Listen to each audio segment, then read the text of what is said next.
Hello, everyone, and welcome to episode 15 of the Sister Luv Squad cast. All 6 of us are here today, and we have a very special topic. It's another episode of Artist Appreciation. And I am going to hand it over to Michelle because she is our expert on this artist to start it off. And that artist would be the great Michael Jackson. He's my favorite. I think I'm going to have somebody else say their first one before me because I'm interested in what everybody chose. Well, before we jump into it, you're the one that picked this artist. Yes. Obviously. He's like, oh, you've been listening to lately. But is there a reason that you picked it for the month of August? Yes, because his birthday is on the 29th and just in honor of him. All right. Well, who wants to go first? Well, I can start off with a song. I guess I'll start with my number one. We picked 4 songs, maybe more. I don't think there's really an order. It's just the first one she wrote down. Or maybe this is your top Michael Jackson song. I think this is probably at least one of my top Michael Jackson songs right now. It's Music and Me. Oh, yes. How can you have one of your tops? Because it rotates. Because depending I on the see. mood I'm in. I see. it changes daily. Yeah. So actually you can have 10 and they could all be your tops. Yeah. Depending on the time of day or the situation. Okay. Yeah, and it's Her mood. music and me, right? Yep, Music and Me. And it was released, actually the same title was for the album, released on April 13th, 1973, and that one was released by Motown. So he's younger in this one than his peak when he started having all his solo hits. I don't have really any information as far as facts on it. It was written by Jerry Marcellino, Mel Larson, Don Finston, and Mike Cannon, and produced by Hal Davis. The reason that I love this song, and I just recently discovered it is a very acoustic version. And I think when people think of Michael Jackson, they either think of his Jackson 5 music, which is very upbeat, and then his 80s hits, which are also usually upbeat. He has a few ballads. But the words to this song, I think, just really spoke to me because it's a song that as an entertainer you can identify with. I think it really described his life, too. Mm-hmm. It was really a anthem for him. It's true because music and it's not just entertainers. I mean, there's many people, our lives are wrapped in music. You know, that's what holds our memories. That's what we go to when we're feeling down. So this song, I really recommend taking a listen to it. It just recently came across my chance to listen to it, and I really like it. I've been listening to it a lot lately. And that album, actually, we did feature a song off of it on one of our cover song comparisons episodes when we went and did Too Young. In fact, I think that was our very first episode, wasn't it? Yes, of it this was. podcast. Yep. So if you get a chance, go listen to our first episode, and you can hear Too Young, which is on the same album as Music and Me. Mm-hmm. And I have to admit that this album isn't necessarily my favorite of him. I've listened to other songs on it, but Music and Me really should have charted higher than it did, I feel like, because the words are just so great. I feel like some of the slower songs, they should almost have a different set of charts for slower songs because it's hard for slower songs to compete with upbeat and I'm sure there probably are charts for There are. It's just not like the goal Billboard is Hot. to be on Billboard Hot 100, which is Yeah. like everything. Yeah, But then they do have sections too. yeah. Well, I'm going to go for the obvious, and that is Billie Jean's my favorite. It's the music. Yeah. It's the beat. I wasn't quite sure when I first heard it back in the day what it was about because you just listen to the beat. Mm-hmm. Right. Yeah, so I was a young mother at the time. So, you don't want your kids to hear exactly what's going on in it. And nowadays, the music is so, I don't know, what would you say? There's no rules. No. So you wouldn't. Billie Jean's very subtle. Yeah. Subtle and people go, what are you talking about? But back then, that was what, 85? 83. 83. Yeah, so, yeah, you were only 4. Depending on the time of the year. Yeah. Mm-hmm. Yeah. So, yeah. So we just sang up to one part, and then you go do do do, and sing along like that. You know what I mean? You don't sing the That's whole how word. it is mostly with these kind of songs anyway, because his beat and his music is so good. Yeah, that was the biggest thing. Uh-huh. Yeah, Everybody jumps in on, but the kid is not my son. yeah. But the kid is not my son. Yeah, and we don't explain it, but it was more innocent, I guess. Yeah. So, It but just has a really cool beat. who had heard anything like this? I mean, this was really something out of the blue, because, well, Michael kind of disappeared, and then he came back remade, Mm-hmm. which was, a little bit astonishing anyhow. You go, that's Michael Jackson? I mean, he was, the Jackson 5 was big when I was in junior high and high school.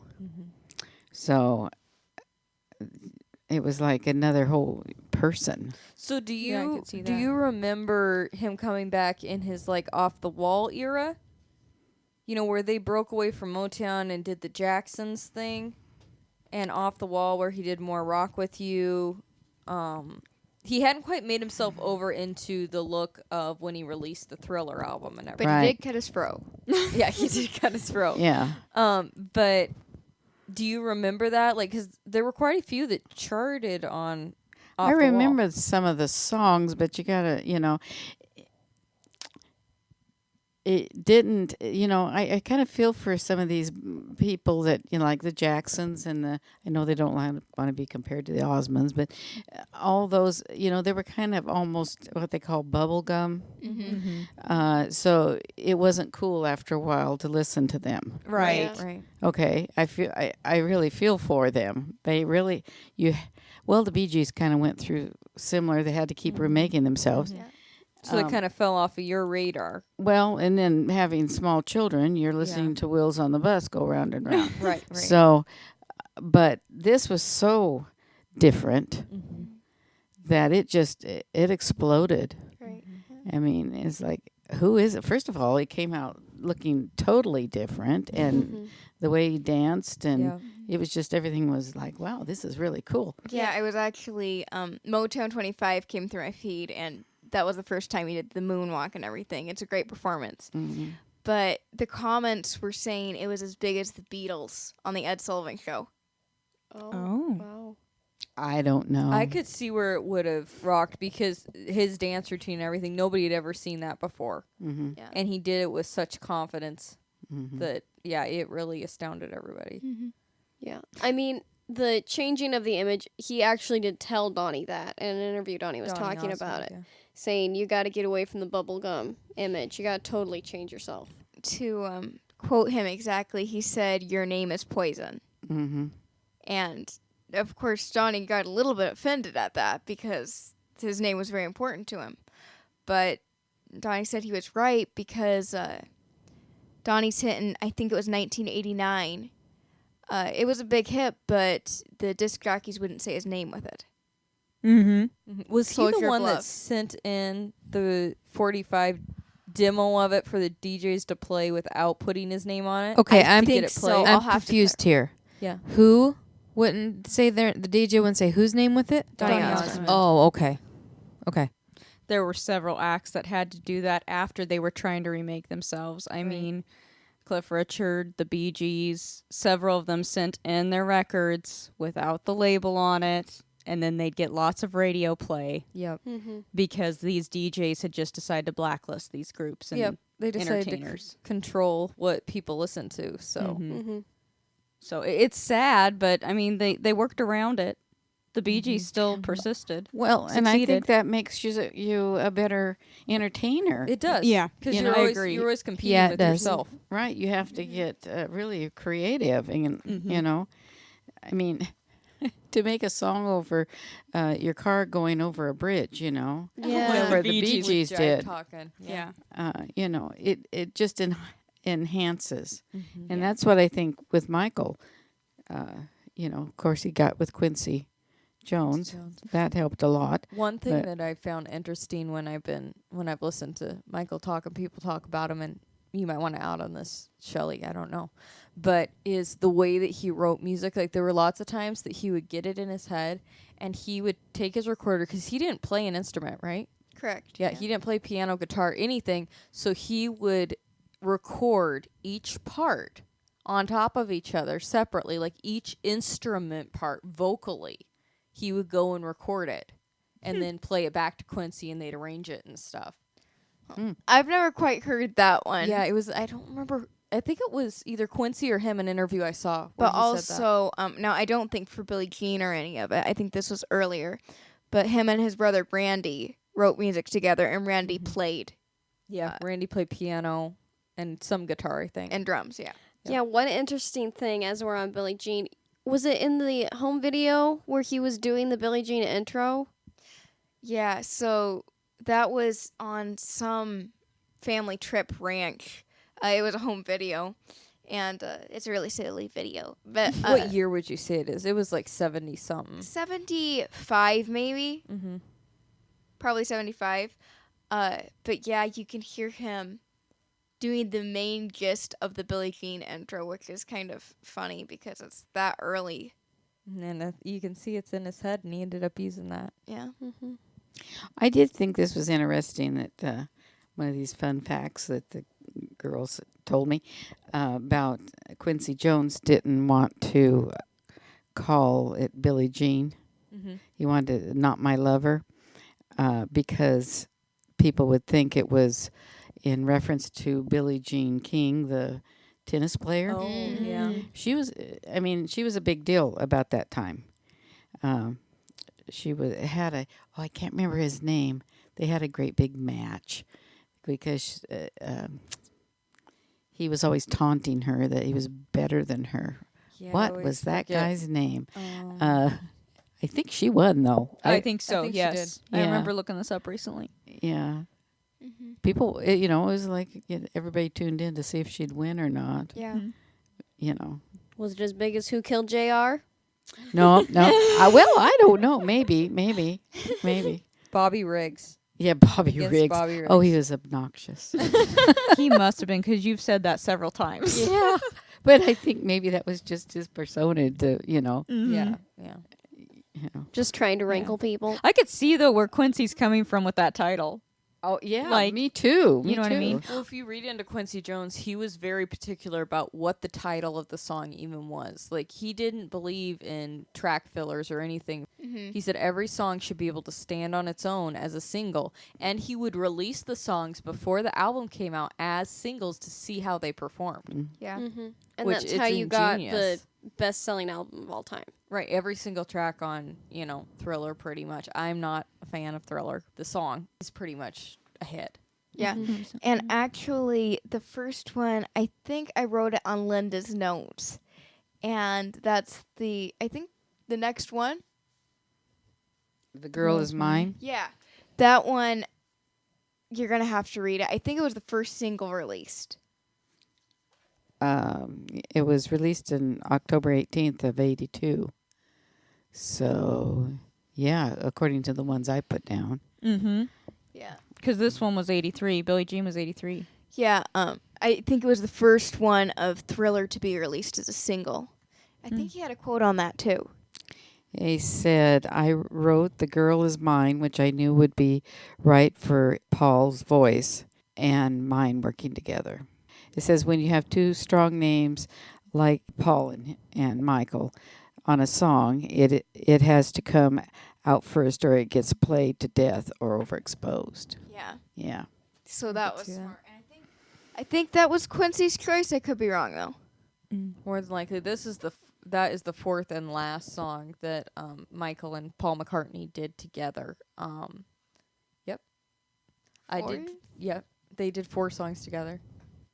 I'm going to have to listen to some of those because I only know 2. I know one he recorded that Paul wrote. I didn't know that they'd done 4 either, but the source that I was reading from said they'd done 4. And they listed them. I don't remember what they were, though. You didn't write them down? Should have wrote them down. I should have wrote them down. But yeah, that is one of my favorites on Thriller, actually, because it's so fun. And it didn't do very well, actually. Like, it got It got number one. Okay, so it got really positive feedback and really negative feedback. Some people thought that it was kind of meh. I think it's absolutely fun. Yeah, Yeah, I I do heard too. it got like cheesy. Like it was cheesy. Kinda. Yeah, now Billboard There's always going to be somebody saying it's cheesy. Billboard thought it was great. And they gave it good reviews and they rated it well and all that. So, I mean, it got really good feedback, but it also got some really negative. Like, they thought, this isn't one of the best things that Paul and Michael have done. But it's so fun, and it shows so much personality between the two of them. Yeah. I love how when they fade out, they, like, speak to each other in it instead of singing it. That's the best part of the whole song, in my opinion. Yep, I like Yeah. that too. It gives a more lighthearted vibe to the album. Because, I mean, even though it got snappy songs, the themes in it are a little deeper. You know, that's true. Because Yeah. you got Billie Jean and, well, Thriller And Beat It. Beat It. They all have, a little bit of a darker tone. But yeah, not The Girl Is Mine. The Girl Is Mine is very playful. No. Actually, I read a quote from Michael said that was one of his favorite studio sessions ever. Yeah, I could see that. Because him and Paul, and at that time, they hadn't released any studio footage. Eventually, they compiled it into a music video that you can find on YouTube. It's really fun to watch. Yeah. But he's like, they were just having so much fun. They were throwing stuff at each other and poking fun at each other, and it was a little chaotic. But that's how they got the great track recorded. And when when it was- told them if they hurry up, they can go to Disneyland. Yep. So they all went to Disneyland after they wrapped up recording on that one. That was not a direct quote. I don't know if that was actually true. But I do know that they went to Disneyland. It was the incentive to get it done, right? Yeah. Did the Toto band members that played on it get a go to? I don't know. Not that I saw in the pictures, but I don't really know what they look like either. But So. yeah, the musicians on it are from the band Toto. And that's a lot of the Thriller songs. They did most of them. Yeah. And just for our listeners, what book are you referencing with these quotes that you've been reading? Moonwalk by Michael Jackson. It's his autobiography. It came out in 1988. So I read the whole thing almost twice, probably. And it probably won't be the last time you read it. Probably not. Well, the other thing about The Girl Is Mine is it may have gotten some negative feedback, but obviously it was a good enough song that it had 2 lawsuits against it of people trying to claim that he stole their song. So they thought it was a good enough track. And maybe it's because it has a simpler tune that they thought maybe they could match up the song they wrote with it. But Michael won both of them, but it was just irritating to him to have to go testify in court. The first one that was Please Love Me by Fred, I can't even read my own notes, Sanford, I think. He said that he had stolen it from that song. And the jury was out for 3 days deliberating if it was Michael's or not. And finally they came out and their spokesperson is like, Michael has so many tunes running in his head, this has to be his. So I'm glad that he won on all of them. Lots of people just try to claim, they wrote something to get money off of the famous success. So The only time that won in court was he's it's so not the only fine. time it won. No, but the most justified time. In your opinion. Yes, in my opinion, is He's So Fine versus My Sweet Lord. I still have a hard time. Not that I do agree, because if you put the sheet music up, it was note for note, and you can sing both words to it. I get that, but I believe George. I think he probably heard it subconsciously, Yeah. and then wrote the tune, I don't thinking think it was he his. purposely ripped off the song. No. At all. No. No, I think he thought it came completely out of his head. But as a judge, you would have to rule in favor of, Chiffons. the chiffons. Yeah. Because it is note For for note. Exactly. And George got a great song out of it afterwards. He wrote a song about the whole court debacle, and it was a hit. So, There you go. I mean, he can't really complain about it. Well, I guess it's just the first one I wrote down because I don't really have an order, and that would be Rock With You. Oh, I have that one That too. one's fun. And the first time I heard it was actually in, I believe, McAllister, Oklahoma. Really? The Quality Inn, is that where, or La Quinta Inn plays classic music. La Quinta. We La get corrected Quinta, on that. excuse me. La Quinta plays classic music in the lobby. Yeah, they do. Don't Yeah, they? so that's the first time I heard it. I heard Shelly kind of singing it, but to actually listen to it, yeah, that's the first time I heard it. and it's a really snappy tune. I like it. It's kind of Well, it's not really snappy. Maybe not I wouldn't say. snappy. It's It's It a, was more- supposed to be a snappy tune. oh, it was. But Quincy, I have a note on that, not Go to ahead. interrupt. But Rod Temperton had written the song with a more relentless get down arrangement in mind, but Quincy softened the attack and slipped in a synthesizer that sounded like a conch shell's insides on the beach. Yeah, and it really worked. Like, it's definitely a disco type ballad. one thing that I got off Wikipedia, so we'll see if it's true. Take it with a grain of Yeah, salt we'll or see. two. But it was actually a writer for Rolling Stone. J. Edward Keyes said Michael doesn't even hit the word rock all that hard. He just glides over it, preferring to charm with a wink and a smile rather than aggression or ferocity. Ferocity. That's true though. With rock, I wanna rock with you. Yeah, because he attaches it to the wanna. Yeah. Yeah. It's almost like an H sound in there. Yeah, and I Get it. do love that about Michael, the different way he pronounces things, like on the gorilla's mind when he says, "Don't waste your time." Yeah, he doesn't like enunciate quite, but you can tell what he's saying. Yeah, I really like that. Yeah, and the writer for Rock With You is Rod Temperton, you said. He's a British writer, Okay. and he helped write Thriller, Yep. Off the Wall, Mm-hmm. Baby Be Mine, Lady in My Life, and this is for Jay Lee, Yamo Be There. And then the other one was Baby Come to Me by James Ingram and Patty Austin. He might have been. I don't know Yeah. if James wrote that one. or That hit it was a hit because it was in a soap opera. not. Yes. Baby Come to Me was. I mean, it might have charted, but it really. I think it even won an award because it was the love theme for. I believe it was the couple that got married on General Hospital.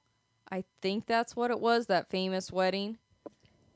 Yeah, Riker's wife. Yeah, I think it was General Hospital. I'd have to confirm that. But yeah, it was Baby Come to Me by Patty Austin and James Ingram. And I believe it was produced by Quincy Jones. Yeah. So the Um, guy who helped they write used in Rock the With show. You helped write Baby Come to Me. What was the name of those people?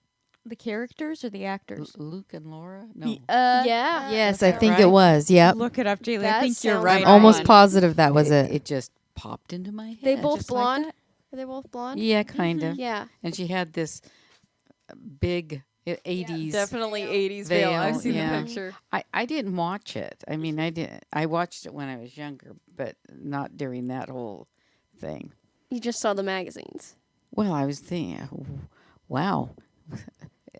I was a little astonished at the all the hype about it, Hubbub. the hubbub. I Wait, is it Scott Grimes that plays him? I have no No, idea. not Scott Grimes. What's his name? I just know that she, in real life, is married to the Jonathan Frakes. Jonathan Frakes who plays Riker on Next Generation. Yeah. I got him confused. It's Tony something. Yeah. Tony. Danza? No. No, not at all. Bennett? I'll see. Orlando?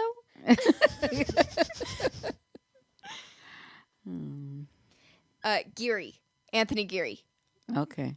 What are the And characters? Jeannie names? Francis. Jeannie Francis. And her dad is, Oh, yep. yeah. I know this too. yeah, he's a good actor. Ivor? Oh, Ivor Francis. Ivor Francis. Yeah. Yeah.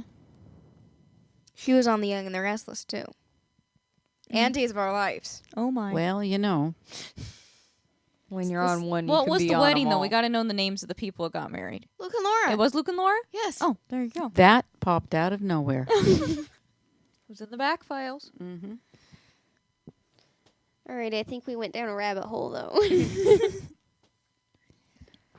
Okay, so my number one, I had to listen to Shelly's Michael Jackson playlist because I'm not a big Michael Jackson fan. I do like his songs, but to go out The and just, podcast can end right now, or at least Mandy can leave. You got to take it into consideration. If she could, Mandy would only listen to 90s country. You know that. That's true. She's broadening her I horizons for you. I am. And I've listened to it, and there's a lot of songs that I like on your playlist and that Michael Jackson did. My number one, I'd have to say, was The Way You Make Me Feel. The way you make I absolutely love that song, the beat and everything about it. It was released in November of 1987 by Epic Records. Steven Spielberg. Now, this is on, so I'm not sure if it's true or not, but Okay. he says that he wrote a letter to Joe Pytka, the director of the video, saying that this was the best video ever made. Maybe I might kind of disagree. I think some of Michael's are better. I was gonna say Spielberg said I've seen that video. I mean, I think it's typical. It's okay. Is it a stage performance or? no, No. it's basically just him singing and dancing. I mean, yeah, he meets this girl on the street. He starts singing to her, and then he dances with his backup dancers. Yeah, it's- That's basically it. it's what they did on stage when they performed it live. Mm. So they actually had Tatiana, I think her name is. Yep. It is Tatiana Thumpston. She was a famous co-star. What was it here? Sorry. I think she was a model is what she was. Yeah, well, actually, a story about her and that song. She got to go on tour with Michael Jackson to go out during the song. Yep. And she got fired because she kissed him on stage. Oh. Yeah. And could be wrong, I don't know the reason, but I don't think she got fired because he thought that was too forward. I think she got fired because there were thousands, if not millions, of really mad girls in the audience. You can't do that. Mm-mm. If there's tons of girls there to see Michael Jackson and crush on Michael Jackson, you can't have a girl walk on stage this in the show Mm-hmm. and kiss him. A fan mean- running up and doing it, yeah, that's fine because every single girl in the audience wants to. I saw the actual footage of it happening and the interview before it. I mean, she's ecstatic. And I mean, why wouldn't you be? But You would have liked to be Tatiana. but yeah, she just gets this courage and says, "I'm gonna do it," and she does it, and she got fired. Did Michael have a statement on it or? Not that I've seen. People think that their relationship would have gotten farther. I don't know if they had a relationship. He didn't write about her in his book, so. So one more thing about this song. It was the first CD single commercialized in the UK. Oh. A CD single? On CD. Yeah. At least this is what this site says. They did that? Like I'd have CD to look into single? it. Like 45s, but a CD? Like a CD but one song? It is the UK. You never know. I don't know. I've never heard of that, but I could be also interpreting it wrong. I could be wrong. When we finally got into buying CDs, Mm-hmm. they were albums. Yeah. Yeah. Well, So I don't know. There might have been something beforehand. okay, The Way You Make Me Feel is on Bad, correct? Yes. And that was one of his first that he did release as a CD album with extra tracks. I know that. You'll have to look into it. Yeah. Did I write another note on that one too? Because I know that was one of yours, Linda's. It is. I can just read what you wrote here. Before recording Bad, Jackson had written more than 60 songs for the album with plans of releasing a 3-disc album. But Quincy convinced him to make Bad a 1-disc LP. The Way You Make Me Feel and 10 other songs were selected for the album. Yeah. And that's a really good album too. Like, I didn't think I was gonna like it that much because I had basically just been getting into the Thriller album, but especially after watching Moonwalker, that was you guys are gonna have to watch that. It's basically a compilation of all his music videos in a story, so it's fun. It's with Sean Lennon, isn't it? Plays Sean one of the Lennon, kids. yeah. He's one of the kids in the end, Yeah. Yeah. But it has, let's see, it has Speed Demon, it has The Way You Make Me Feel, it has... Leave Me Alone. right? Leave Me Alone. It has Smooth Criminal. Smooth Criminal, yeah. Bad, of course. Except Bad is a different music video. Yes. I have not watched the music video to Bad, but I really want to. It's 18 minutes Music long. video. The music movie of Bad. It's an Short film. 18-minute long music video. You always like to call them short films. Okay, I have a disclaimer here. Okay, I'm not saying Michael Jackson isn't a great artist or a dancer or his voice is wonderful, okay? Some of his songs, though, I just can't get into. Okay? I respect that. All right. One Oh, you mean because of what you said before? Yes. One thing about Bad, I had that one on my list Mhm. because I kind of like that one. The video was inspired by West Side Story. No. No. That's not true, actually. Oh, well then Wikipedia needs to change that. Yeah, they need to watch actual Michael Jackson interviews. Similar, I Oh. guess. The music video style, not the story of the song. Okay, maybe like the way they filmed it. Yeah. But Shelly, why don't Maybe you so. tell her what he said the whole background story to it was? So, yeah, we were watching this interview, and it was one of the only ones, actually, on the Bad tour. But he talked about what inspired him to write Bad, and I don't know the exact incident, the names and everything, but there I was don't this think he actually named the names. Yeah, there's this kid who transferred schools. He was part of this gang and In New York. yeah, in New York, and he transferred schools and moved up in life. Got to Thanksgiving break, he went back to his gang to visit him, and they killed him. So yeah, it's really sad. Michael wrote it, of course, differently. He doesn't die in the end; he wins, and he kind of thought that was right. So, in one way, the kid could have won, and he wrote was- that song in honor Yeah, of him. he was almost like justifying the wrong that happened to him by writing that song and the music video. Yeah, That's and kinda this is the sad. fact. It's a sad note. Yeah, it's sad. But this is the fact that'll probably make you mad.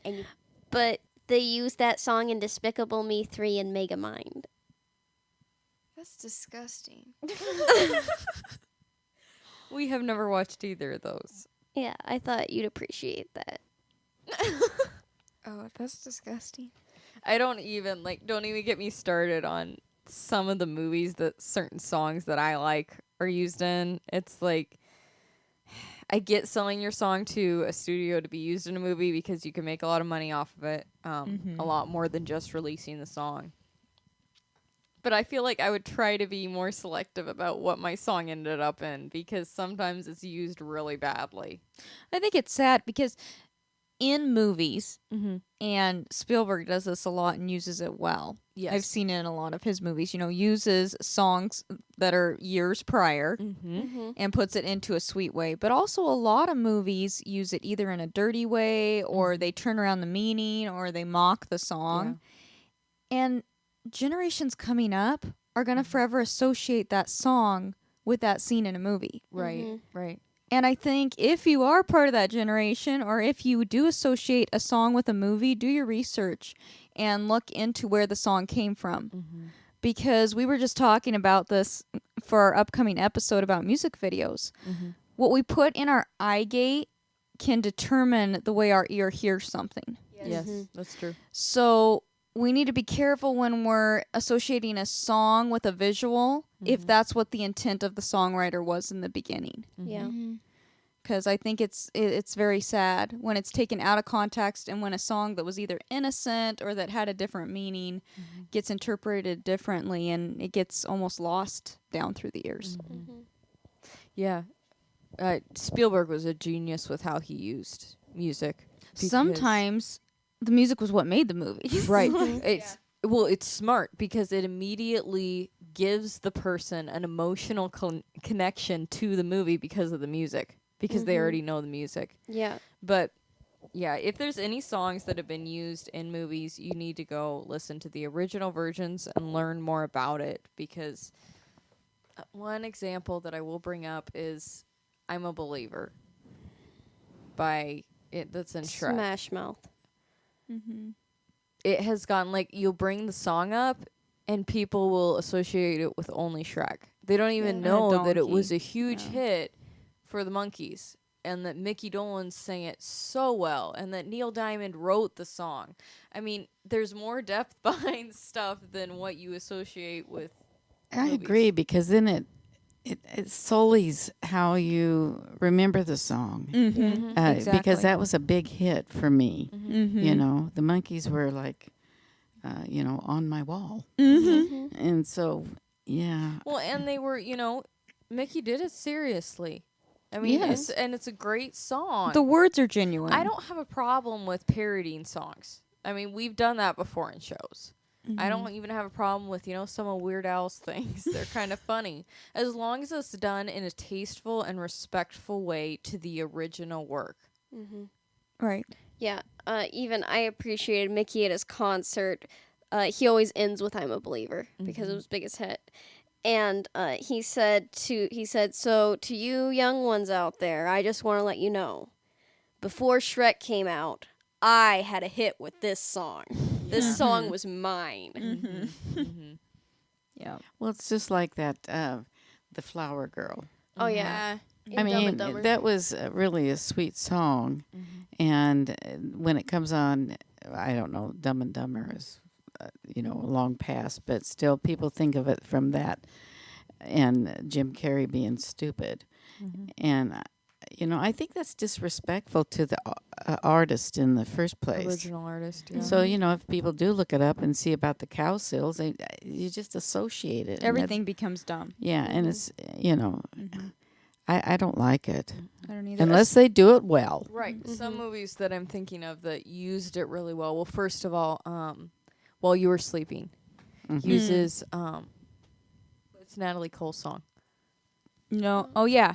This will be Yeah, in as the their beginning, opening. and it just fits it, and it's perfect. And there was another one that I just thought Well, of. I that- was thinking of a movie that uses music great is Father of the Bride. yes with yes. Steve Martin. Yep.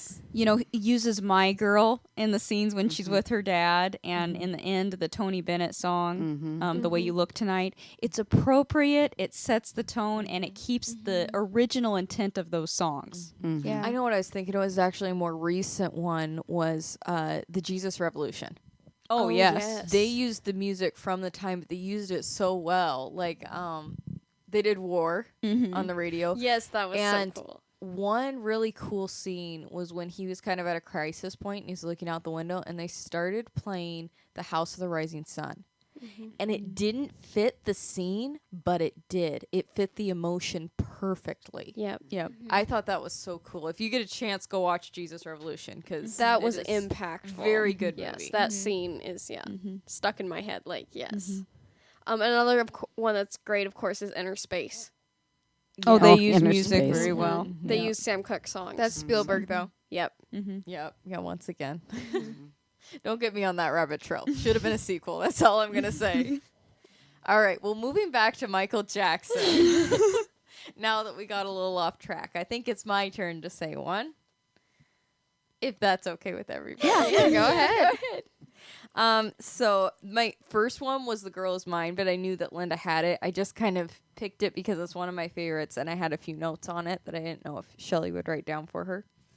So my number 2 that I have down is Wanna Be Starting Something. Wanna be starting something. You gotta be starting something. And You're that a one vegetable.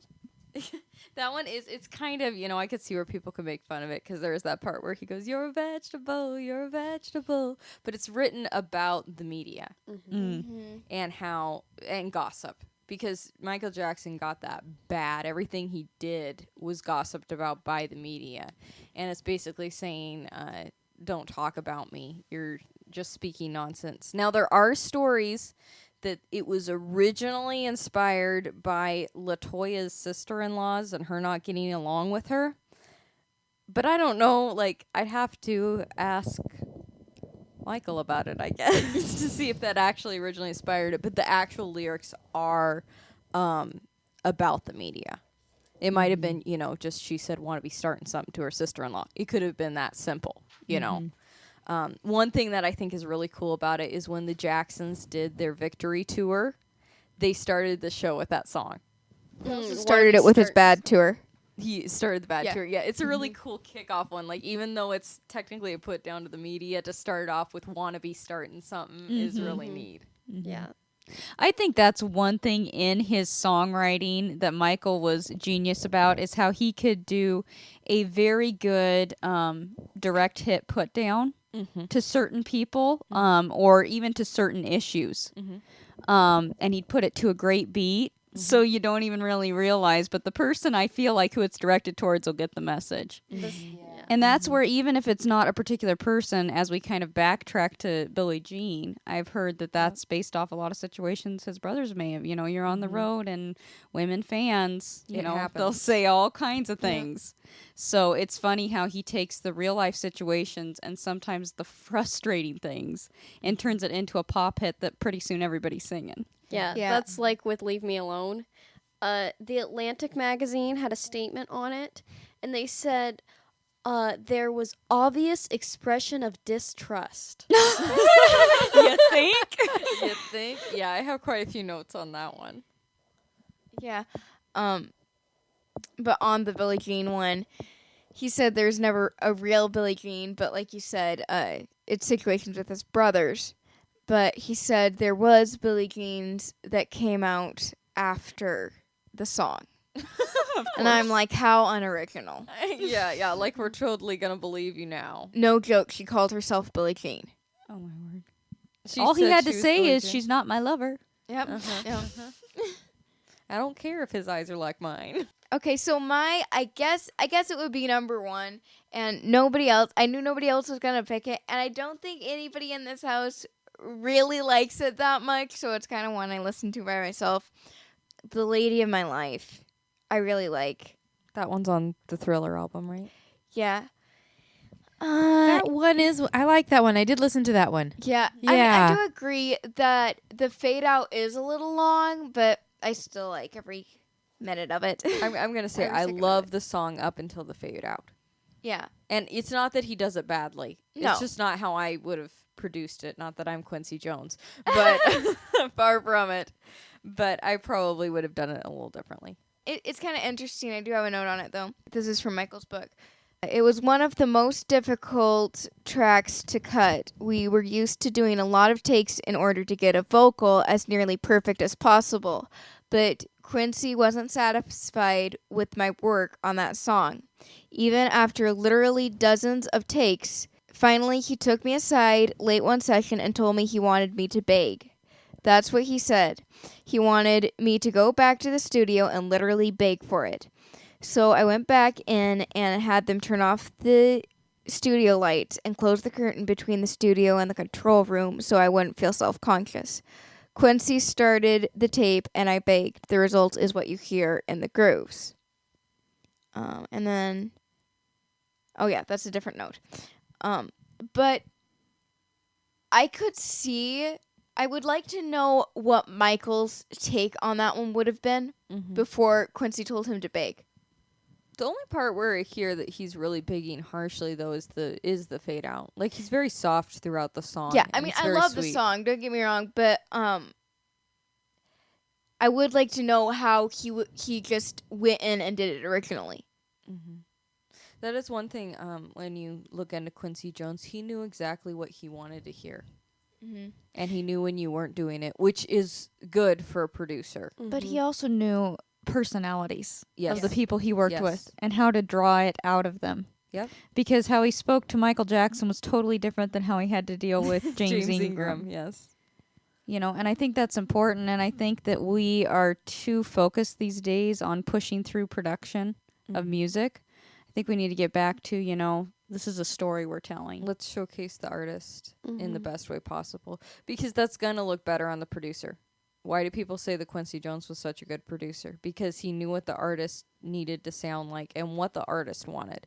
I've heard lots of stories of when he was picking songs for Michael, Michael just kind of let him go free with it because he knew what Michael would like and not. Because he knew him that well, and he'd taken the time to get to know him that well. Shelly, do you have a story of how he officially met Quincy? Yeah, it was actually during The Wiz. I think Quincy produced all the songs on The Wiz. Yes. So he was going over lines, and it wasn't in filming yet. They were just going over their lines. And they were in a circle, and it was the scarecrow scene. And now he said it differently than it's pronounced in his book. We watched an interview with Quincy, but he said some quote, and he said the line was, "That's what Socrates said." But Michael said that's what Socrates said. Yeah. I believe that's how he pronounced it. Socrates. And he had said it about 3 times, and eventually Quincy said, "It's Socrates." He's like, "Oh, yeah, Socrates, right." So that was their kind of second meeting, the one that really kicked things off. He did meet him first when he was like 12, so at a party. But Quincy had said in interviews about that. He looked him right in the eye, and Michael made eye contact with him, and that correction wasn't in a put down way for Michael. It was like, hey, maybe this would make it sound better, and Michael accepted it, and it just kind of created a bond that stuck. They trusted each other. Mm-hmm.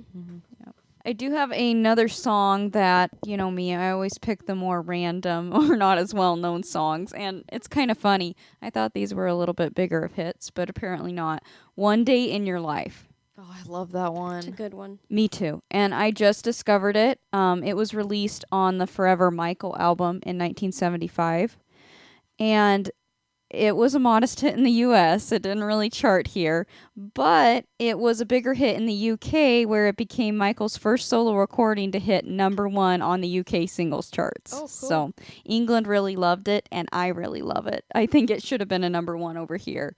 I can see that, though. It has a little bit of a British tone to it.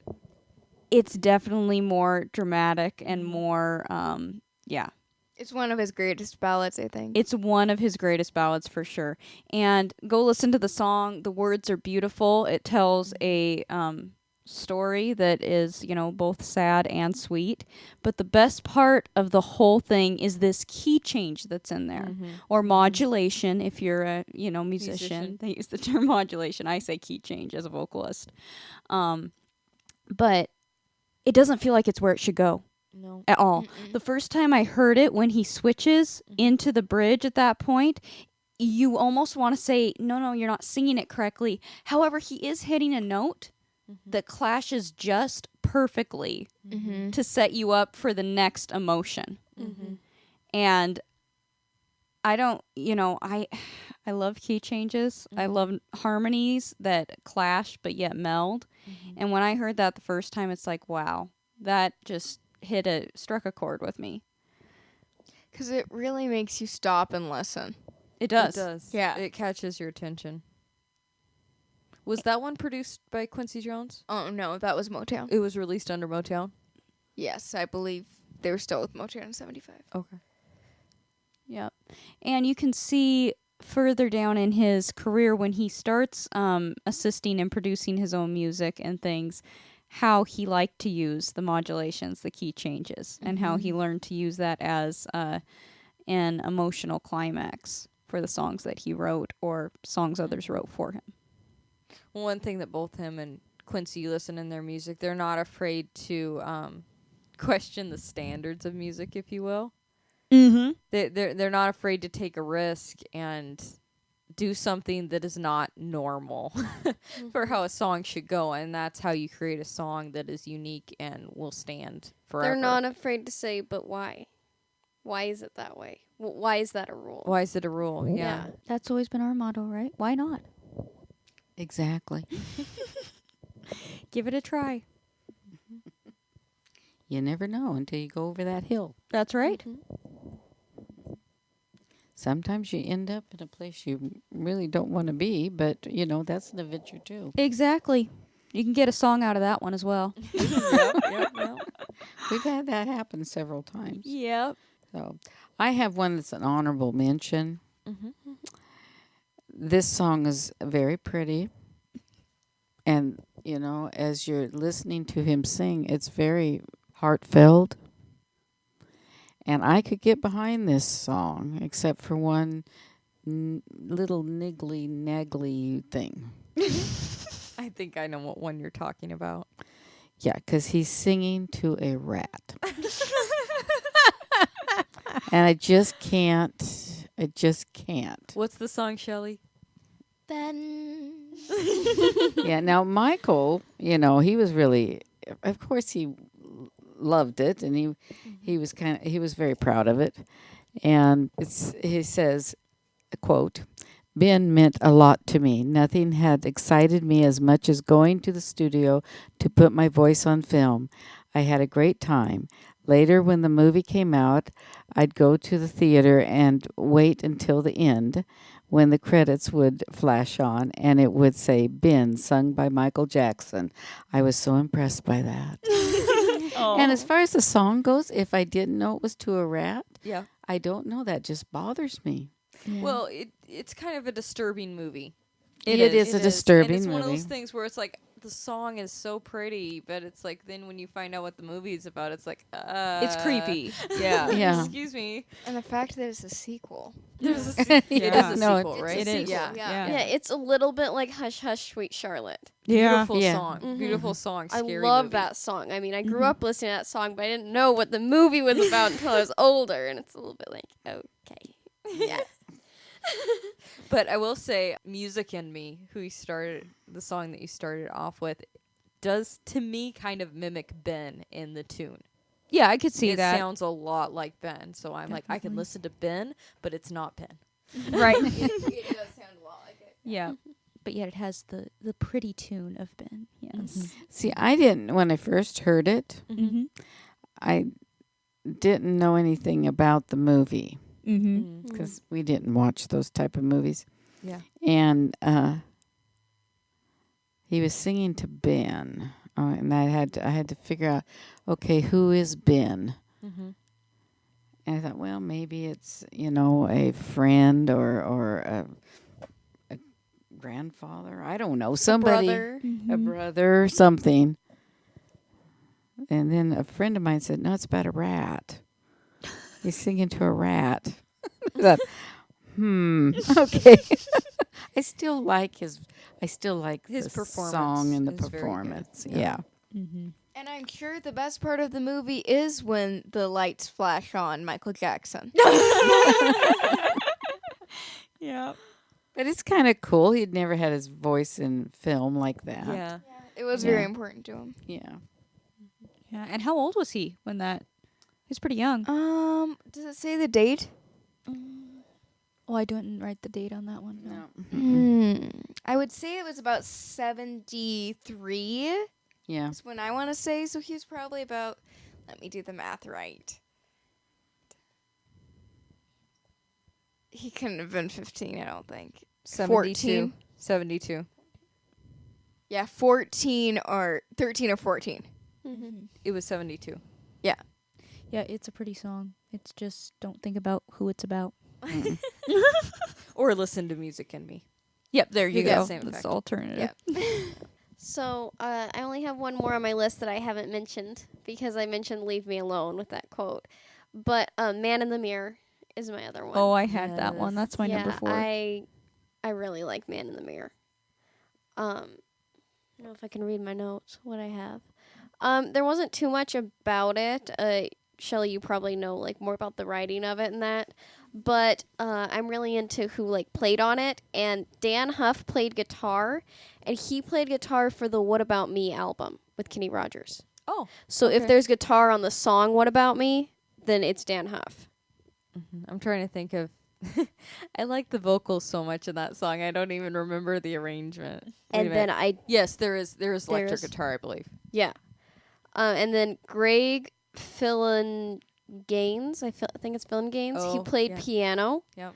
On "Man in the Mirror," and he also played electric piano, and Synthesizer. synthesizer solo on "100 Ways," which is another James Ingram song. Yeah, he worked on some Michael stuff. I think he was probably connected to Quincy Yeah. because James Ingram and that if he worked on those, then he's probably connected to the studio that Quincy worked with. Mm-hmm. Yeah. Are we still talking about Man in the Mirror? I kind Yes. of got sidetracked. Yes. Yeah. I don't know how to pronounce. I think it's her name. Oh yeah, it's like Seda? or Ciata. Ciata. Garrett, whatever it is. She wrote it with George Ballard, and they also wrote Just Good Friends. I don't know if I know that one. It might be another Michael one. George or Glenn? George Ballard. I think Wikipedia said Glenn Ballard. Yeah, but the book This says is why George. you don't use Wikipedia Yeah. as your The only book says source. George. Yeah, he says George. I think he would know. They also wrote What's Love Got to Do with It and Love got to do with it. Got to do with it. a duet. Okay, what's the song? Oh, Just Good Friends. It must be Just Good Friends that he does with Stevie. I haven't could heard. I never haven't heard remember- that one. Yeah, so. I can never remember the name to that one, so it might be Just Good Friends. They wrote that one as well, the duet with Stevie. Didn't you say that "Man in the Mirror" was one of Katherine Jackson, his mom's favorite ones on the Bad album? I think that she said that was her favorite one from the Bad. She wasn't as crazy about Bad as she was Thriller. She liked Thriller better. There was, as an album. as an album. There was her favorites on Bad and her not favorites on Bad. Yes, Just Good Friends is Michael Jackson and Stevie Wonder.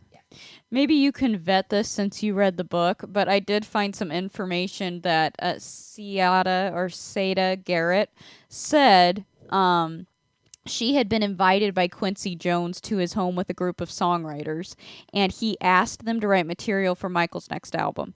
Garrett recalled that Jones told the group, "I just want hits. That's all I want." That sounds like Quincy Jones. Yep. So she took it back and wrote this song with George Ballard, and I think I had the note. You can look it up. I'm not quite sure what parts it was, but Michael had some input. Quincy loved the song "Man in the Mirror," said yes, we're doing this, and then Michael had some input on extending the bridge. Okay. So he had them write a little bit of a longer bridge to it and add that key change, Oh, so epic. Which That makes key the change is song. so epic. because it's one of those key changes where Yeah. he's singing it. I'm looking at the man in the mirror, gives this great message saying, if I'm going to fix a problem, let's start with me before I look at other people. And it kind of goes silent, comes in just with his vocals in this beautiful key change. Really and the makes an words impact. on it is, if you want to make the world a better place, take a look at yourself and make that. And then everything goes silent. And he key changes on change. Mm-hmm. Is Yes. the word he key changes on. So, yeah. I mean, he how does epic that, is that? Without auto-tune, so It can yeah. be done. Yeah. And it's not an easy modulation there. no, especially he isn't given a chord or anything. Mm-mm. He has to just do it off of his own pitch in his head. And he could. He could, yeah. And that's the power of the instrumentation and the music. I mean, you've got powerful words, but the fact that he's talking about making a change for the better and it changes to a higher key, Mm-hmm. all the working parts are there Yep. It to give you gets the emotion they're yeah, driving home. Gets the message across perfectly. Mm-hmm. Because, as we've said, your voice is an instrument, Yes. Exactly. and it's lacking a little bit these days. Well, yeah, I mean, I was even just discussing with, another musician that we've played with, who's more of a musician than vocalist, and we were discussing it, there used to be so many acts that were vocalists. Mm-hmm. Then you had studio musicians, you had house bands, places like shows you would go on the Hollywood Palace and Ed Sullivan, they had musicians on there for these people that were vocalists. Yes. And Johnny Carson, yeah, exactly. Doc Severson. Yes. we need those people again. I mean, We- look at Engelbert or Tom or They didn't Petula play Clark, instruments. Dusty Springfield. I know all these artists, Michael Jackson, like we're talking, and I think we need to get back to working together in the music industry instead Yes. of competing as much. Well, how many jobs have we cut out for musicians even? Like, the opportunity for musicians now is to either be in a band or be a studio musician. There isn't, I can go get a job on this TV show or at this venue as a steady musician, and it's a, steady income for me, and I can still play my music like I want. There aren't those opportunities, and they need to be opened up again. Yeah. And I think we need to, and I know we're kind of beaten this drum over and over, but it's an important drum to beat, that we need to get away from the auto-tune. We need to get away from the AI and realize the instrument of the human voice. Yeah. And realize that it's not about perfection. Yeah. And there's one of these songs that I'm sure is on many of our lists, which will exactly bring that topic up. Yeah, on that note, I have a direct quote from Michael. Excuse my partial French. But he says, when we finally listened to the tracks, we were going to hand in Thriller, the album. Sounded so crappy to me that tears came to my eyes. So, I mean, if you think something is hopeless, just remember that Michael Jackson thought The best-selling album in the world. in the world was crap. There's always hope. But what did he do? He went back and he put his heart into it again. He Yep. remixed it. Remixed it is what it needed. Mm-hmm. Okay, so I have 2 on the same album of Music and Me. The first one is With a Child's Heart. That is just such a sweet song. It was written by Sylvia Moy, Henry Cosby, and Vicki Basemore for Motown, and first released by singer Stevie Wonder. And then the song was released on the B-side, I guess, of his Nothing's Too Good for My Baby. Stevie Wonder's? Yeah. Okay. And then the cover version of the song was a big hit for Michael Jackson Yes, in it was. 1973. I don't know if I've heard that one, actually. Yeah. Yeah, I've heard him do it live. Well, not Oh, I might have actually heard- live, but The live video of his live performance. Yeah, Yeah. I might have seen that. I haven't heard the recording ever, though, I don't think. Yeah. But he did a great live. It's a really sweet one.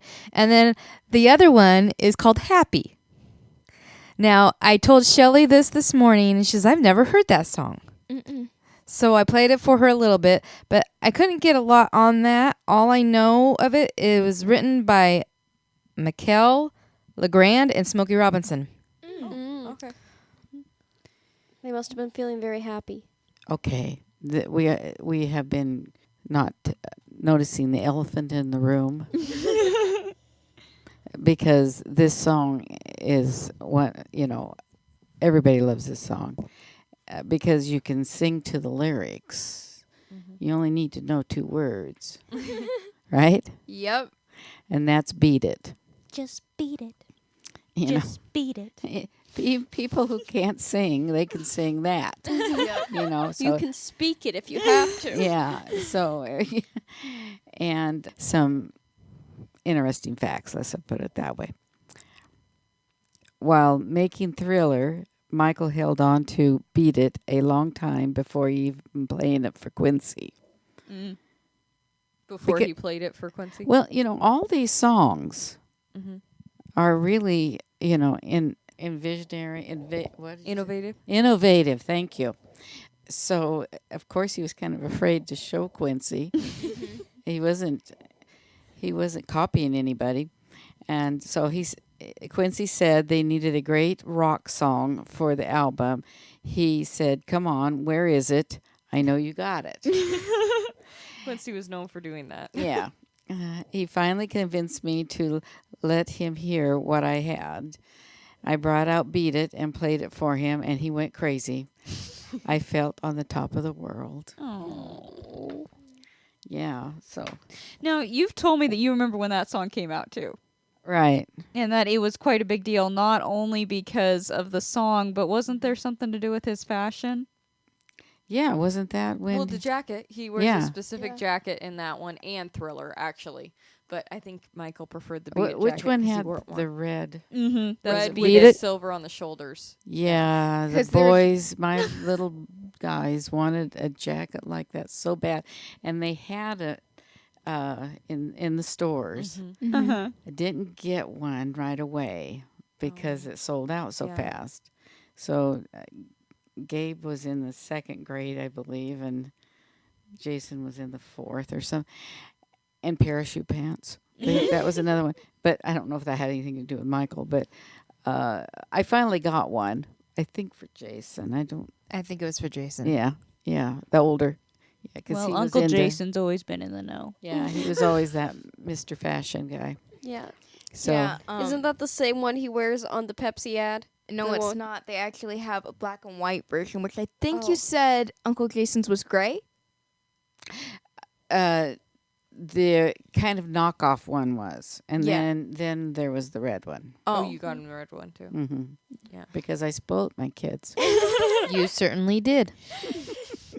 Yeah, that one, Beat It, is actually a very special one for me too. 'Cause I grew up listening to the Jackson 5, but when I really got, it was actually last August when I really got into Michael as a solo artist, and one I won't bring up yet because we're going to bring that up a little later.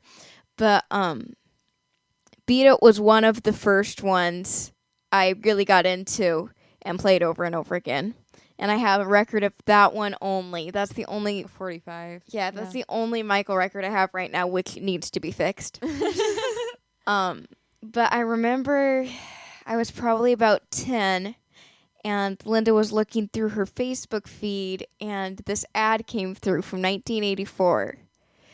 And it had Alfonso, what's his name? It's Carlton. I don't Yeah, remember. Carlton Everybody knows Carlton. Banks. Yeah. As a child. As a Yes, child, yes. yep. And the Jackson 5. And Linda asked me, do you know who these are? And I didn't because I knew them as little guys. But he said, it's the Jackson 5. This ad was really popular. And that one always stuck with me, that ad. I always thought that one was pretty cool. It is. It's a a cool great ad. ad. And that's kind of off Beat It. He does wear the Beat It jacket and it in black and white. And it's kind of a parody of Beat It. No, it's No, Billie Jean. Billie It Jean. is a Billie Jean, isn't it? Yeah. Pepsi Generation. Yeah, that's right. That's right. So if you haven't seen that, you got to go on YouTube and look that The one up. Pepsi ad, yeah. The full version. Plus little Carlton, he can dance. Oh, he's so cute. I think I have. Well, there's so much more. We're gonna have to do a part 2. I think. At least maybe I'll do a part 2. Nobody else wants to do a part 2. I don't think. But well, I haven't. This named has all been mine, interesting. so- Yeah. Yeah. I think we've talked a lot about a lot of great music. just another part of me is one of mine, Oh yes. and I love that song. It actually premiered in a Disney attraction. Mhm.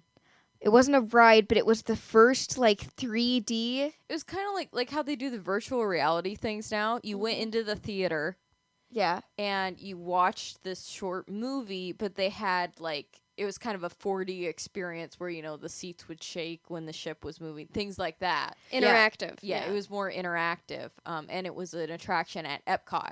Yep. At Disney World. And that was Captain EO. And Michael, of course, played Captain EO. And yes, I've watched it. I'm going to have to get the rest of them to watch it.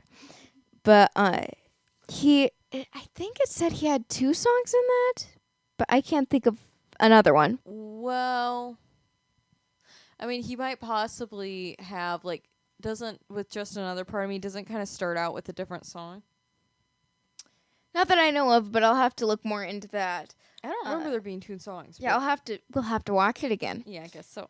Okay. Well, one cool fact I thought about the Captain EO movie or short, it's only like a half hour long, but George Lucas directed it, which I thought was super cool. And that leads into my note.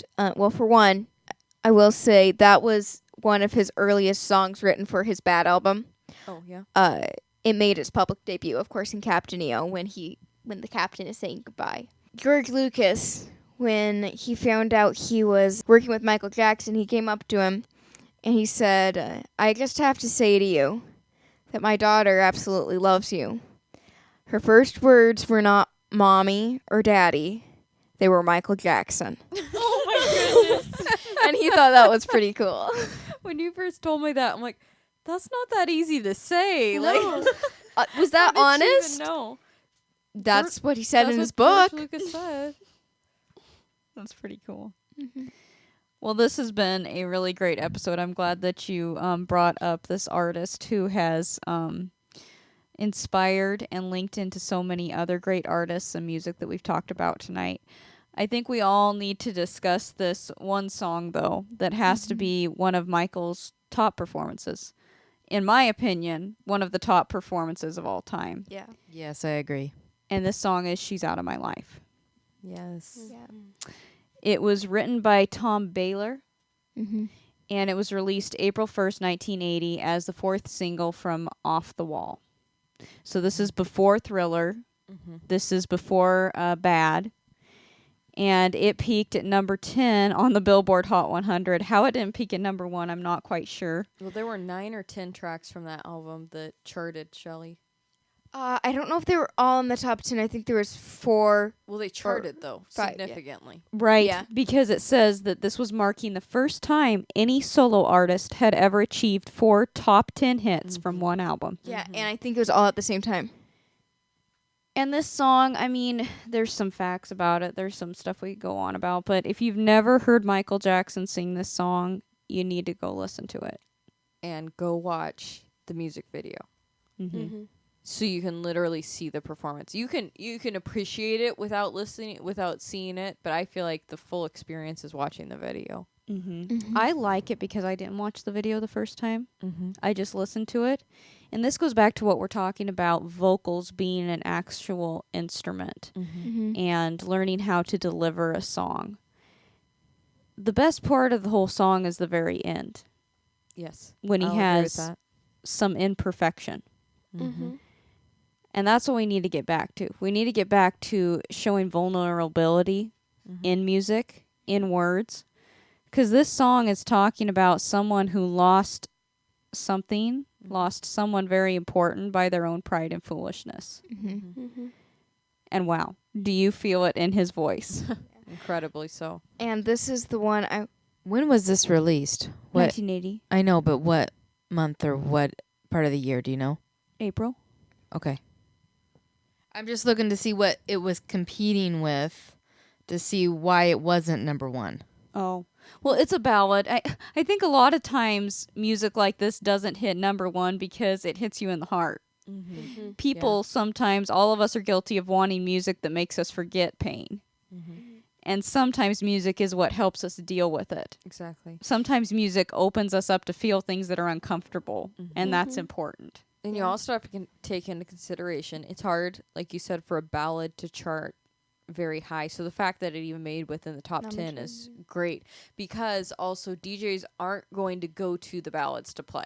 No. That is true. Yeah. You know, they'll use one every once in a while, but it's not, it's even like when we're putting together a set list or a rundown, it's like 3 upbeat songs, 1 slow one. Yeah, you have to keep the energy up. You can't use all slow songs. Same thing with DJs. So True. to get a ballad to chart is a major success. And this one actually was what I was referring to a few minutes ago. This was the first one that got me back into liking Michael Jackson as a solo artist. The first one I really listened to of his solo work. And man, I almost cried the first time I heard it. I watched the video.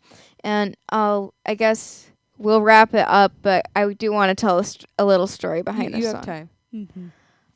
Okay, so this is from his book. I got too wrapped up in She's Out of My Life. In this case, the story's true.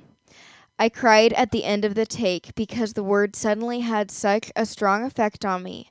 I had been letting so much build up inside of me. I was 20 years old. I was so rich in some experiences while being poor in moments of true joy.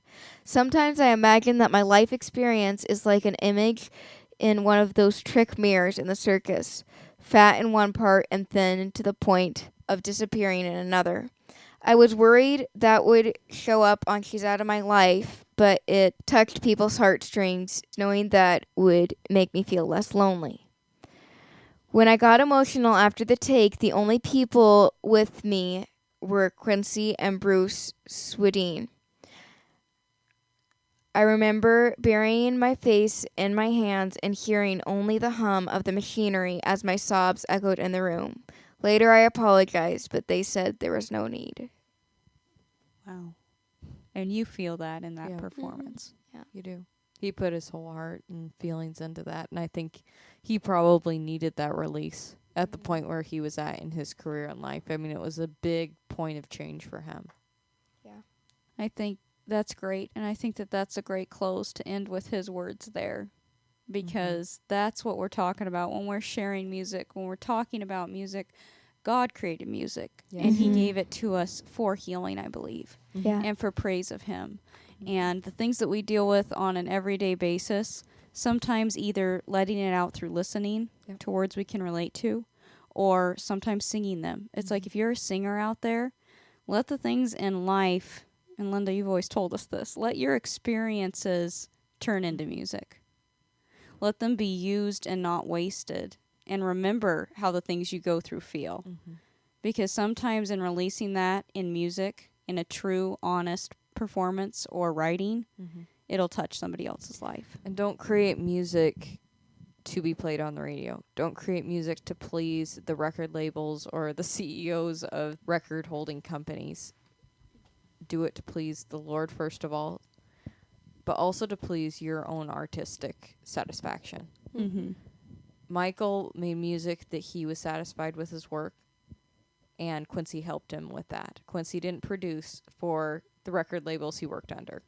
He produced for himself and what he was satisfied that he knew he did a good job. So quit modifying your art to satisfy those people that say this is the standard you have to meet. Yep. And that's how you'll change the music industry, and you will make yourself known and remembered. Yeah. Well, this has been a great episode number 15. Anybody else have any notes?